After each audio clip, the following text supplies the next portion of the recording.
Assalamualaikum warahmatullahi wabarakatuh. Kali ini saya akan membahas elektrolisis bagian pertama.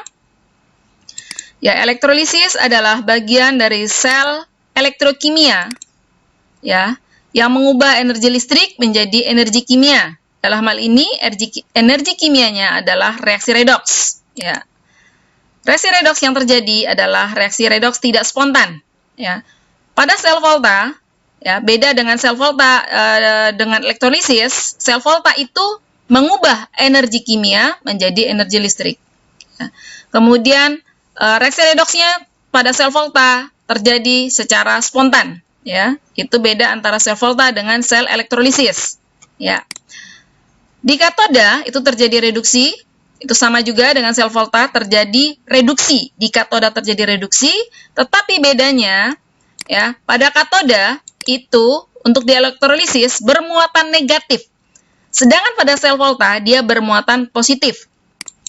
Di anoda itu sama-sama terjadi oksidasi, baik sel volta maupun sel elektrolisis. Bedanya ya, di sini bermuatan positif. Ya, kalau di anoda berarti dia kalau di sel volta dia berarti bermuatan negatif ya, terbalik di muatannya ya, untuk di katoda dan anoda. Ya, contoh di sini adalah penyepuhan atau pelapisan logam pada logam lain. Ya, saya akan jelaskan bagaimana yang terjadi pada sel elektrolisis. Ya, sel elektrolisis. Ya, di sini ada elektrolit ya. Elektrolitnya bisa berupa larutan dan lelehan. Yang larutan itu mengandung air, yang lelehan itu tidak mengandung air. Kemudian ada juga elektroda. Ya, tempat masuk dan keluarnya arus listrik. Ya. Kemudian di sini katoda. Katoda itu di sel elektrolisis ya, bermuatan negatif di katoda ya.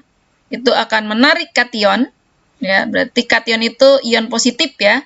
Kemudian di anoda itu bermuatan positif ya, kutub positif, dia akan menarik anion ya, ion negatif. Jadi mudah diingatnya seperti ini.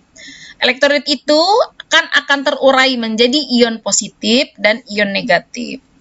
Di katoda ya, akan menarik kation. Kation itu tadi ya, bermuatan positif. Di katoda itu kan bermuatan negatif. Maka kationnya akan lari ke katoda. Dah? Nah, sekarang di anoda itu kan bermuatan positif. Maka yang lari atau menuju ke anoda itu adalah ion negatif. Jadi anoda itu akan menarik anion. Katoda akan menarik kation, gitu ya. Nah, tadi di sini ada arus listrik ya, jadi ada baterai, maka ini akan mengalir elektron ya dari arah anoda ke katoda. Di katoda itu terjadi reduksi, di anoda terjadi oksidasi. Ya, di sini pelepasan elektron, di sini penangkapan elektron. Ya, nah, maka di sini tadi ada perubahan dari arus listrik ya, dari energi listrik ke energi kimia.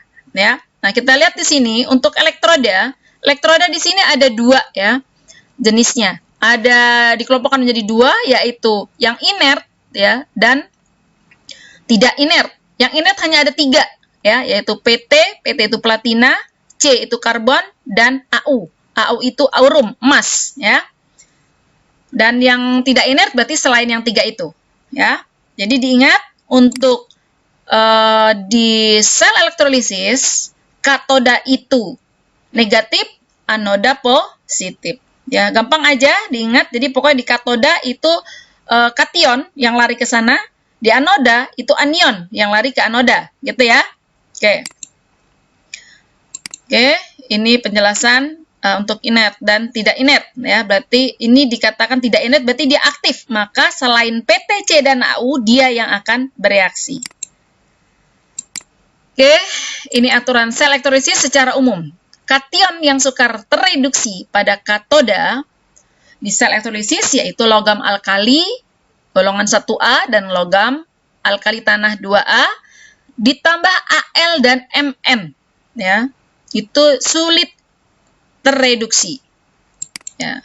Kemudian pada elektroda inert adalah elektroda yang sukar bereaksi, yaitu elektroda PT, C, dan Au. Itu yang perlu diingat, ya. Nah, aturannya bisa kita lihat seperti ini. Reaksi pada elektrolisis. Ya, saya akan jelaskan reaksi di katoda. Jadi kation itu akan lari ke katoda, ya. Kita lihat kation apa saja, ya. Nah, di sini tadi elektrolit itu kalau terurai menjadi kation dan anion. Nah, kationnya lari ke katoda, ya. Nah, ada apa aja, ya? Kationnya kita lihat. Ya, misal di sini ada logam aktif, ya. Logam aktif tadi yaitu golongan 1A, 2A, Al dan Mn. Ini adalah termasuk yang sulit tereduksi, ya. Maka yang tereduksi itu adalah H2O-nya. H2O tereduksi, ya. Reduksi itu berarti menangkap elektron. Elektron ada di kiri. Elektron tadi bermuatan negatif kan? Kita tahu. Nah, maka reaksinya nih untuk ingat-ingat 2H2O kalau tereduksi, ya, menangkap 2 elektron. Nah, di sini 2OH- hasilnya, ya. Plus H2. Muatannya sama. Nih, 2-, di sini 2-. Oke? Nah, bagaimana dengan ya kation yang lainnya? Nah, misalnya di sini ada H+, ya. Kation lainnya misalnya H+. H+ tereduksi, ya, dengan menangkap 2 elektron akan menjadi H2. Atau logam lainnya misalnya, ya. Di sini misalnya Cu, ya. Selain logam ini, maka akan tereduksi, ya, langsung, ya. Logamnya langsung tereduksi. Kalau logam ini logam 1A, 2A, Al dan Mn, yang tereduksi adalah air, sedangkan logam lain, ya, langsung tereduksi. Misal Cu2+ plus 2 elektron menghasilkan Cu. Nah, di sini adalah larutan, ya, karena tadi mengandung air, maka pada logam yang sulit tereduksi, yang tereduksi adalah airnya. Nah, ada yang tadi elektrolit itu ada yang bentuknya lelehan.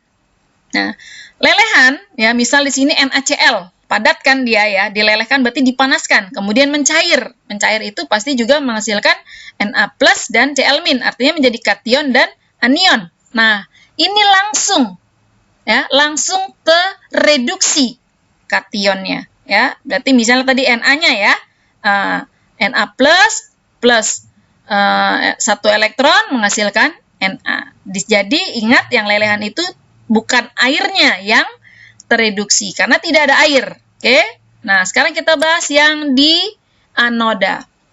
Yang lari ke anoda itu adalah anion. Nah, sebelum kita periksa anionnya, kita periksa dulu di anoda itu kita periksa dulu elektrodanya. Elektroda ada elektroda inert dan elektroda tidak inert. Yang inert itu adalah PT, C, dan Au. Yang tidak inert berarti selain PT, C, dan Au. Nah, kalau yang tidak inert, yang teroksidasi langsung logamnya.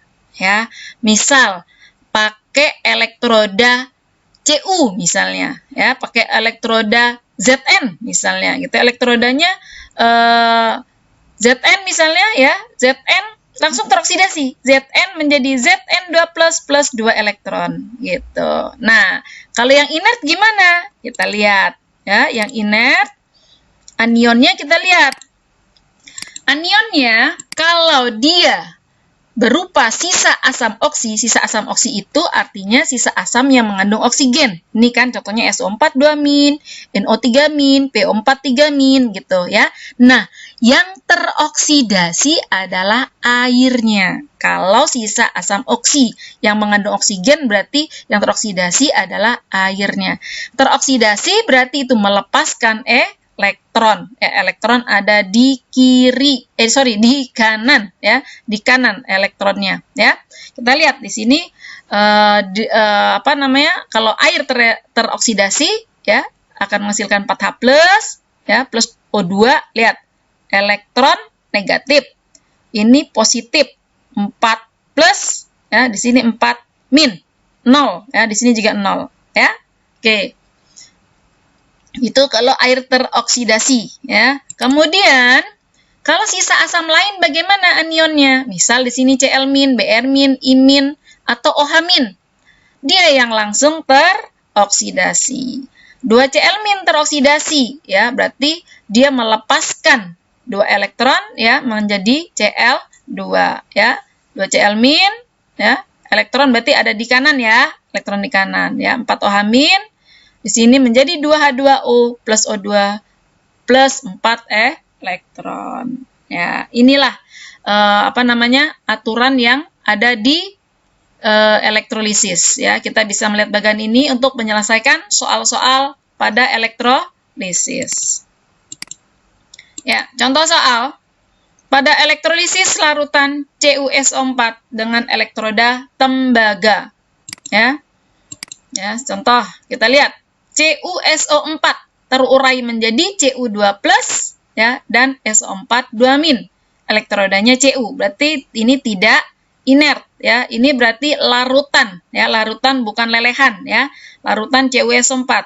Kita lihat pada katodanya dulu, ya. Katoda berarti lari ke katoda apa? Yang lari ke katoda adalah ion positif. Yang lari ke anoda adalah ion negatif, yaitu anion. Kita lihat Cu2+.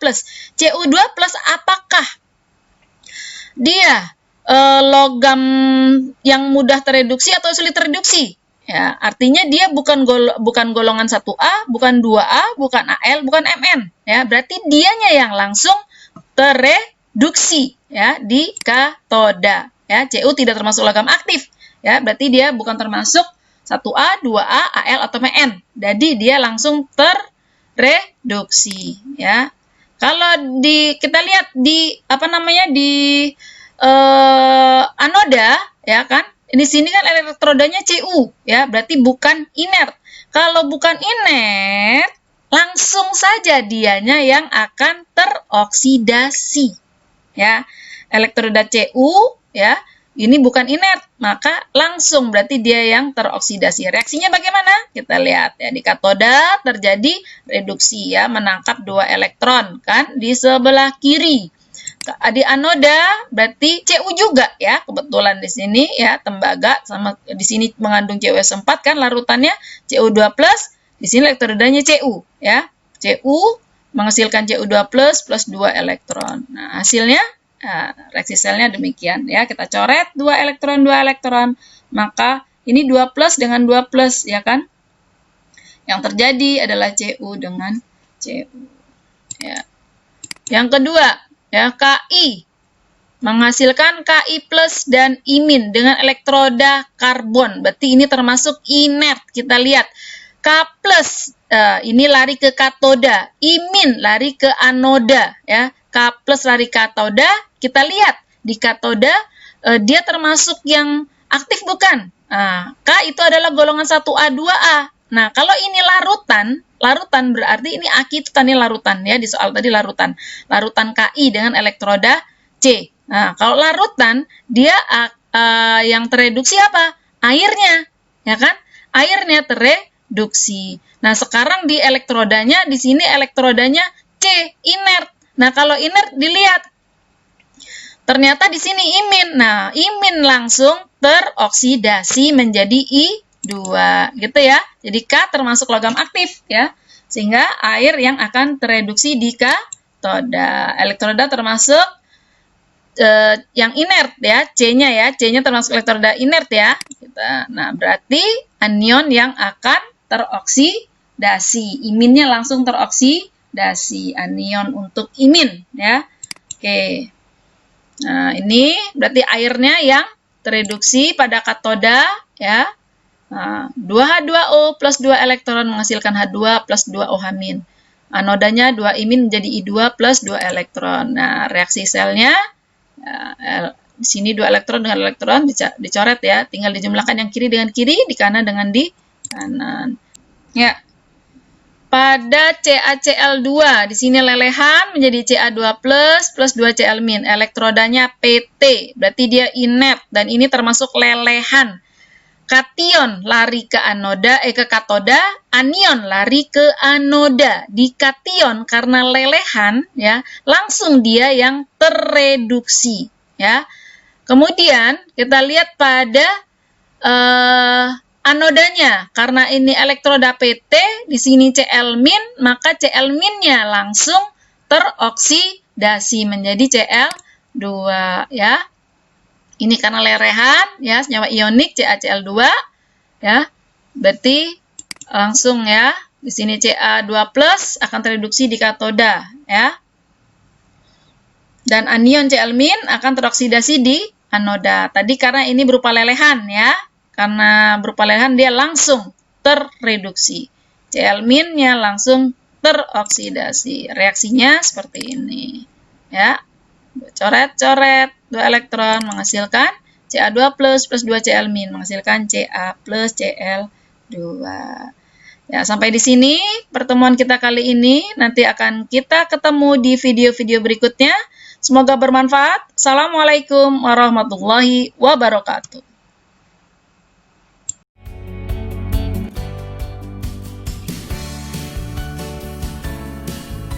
Terima kasih telah menonton channel ini. Jangan lupa subscribe, like, and share. Dan jangan lupa juga untuk mengaktifkan lonceng untuk melihat video-video selanjutnya.